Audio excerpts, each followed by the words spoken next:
Going to be a tough question because I know you love all your children equally, but single most amazing thing in your collection for all of you. That's rough. I know it's tough. Come I'm on, going to you jump can in do it. on that one. I know I'm going to be in trouble whatever I say, but again, to bring up my dad, we moved from Milwaukee to Los Angeles about 18 months after the Dodgers moved from Brooklyn to Los Angeles.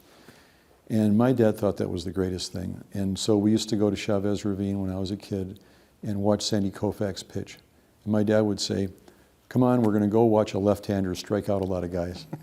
And so when I was shown the back room, so to speak, of the National Museum of American History, brought tears to my eyes to see Sandy Koufax's mitt. And I said, can I look at it? They said, sure. I said, can I hold it? They said, sure. I said, can I put my hand in it? They said, no, you may not.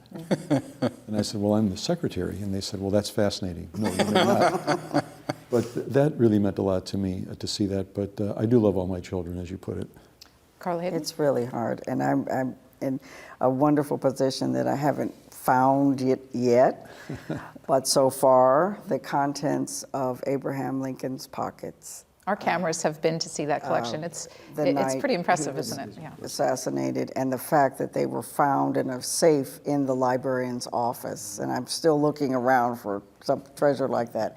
But it's so Tell that meaningful. story. I don't know it. Well, the librarian at the time, Mr. Putnam, discovered in the ceremonial office now in this building, it was the librarian's office, a safe. He opened something he'd just gotten there, and the story goes that no one knew the combination, so they extricated a gentleman from a prison who was known to be very handy at that type of thing, and had him come, and he opened it up, and when they opened the safe, there was only one thing in the safe, and it was a small battered box that had been given to the Library of Congress by Abraham Lincoln's granddaughter, and inside with a note was, these are his spectacles, a few articles that he had clipped that were critical of him, and all of those things. And it really resonated with me because Abraham Lincoln is buried, of course, in Springfield, Illinois, in the same cemetery that all of my relatives are buried. There's only one cemetery in Springfield, so that was tradition,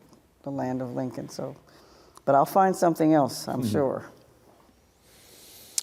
Every day, a discovery that just knocks my socks off. But if I had to choose one, I would choose three. The charters, the charters of freedom, the Declaration, the Constitution, the Bill of Rights.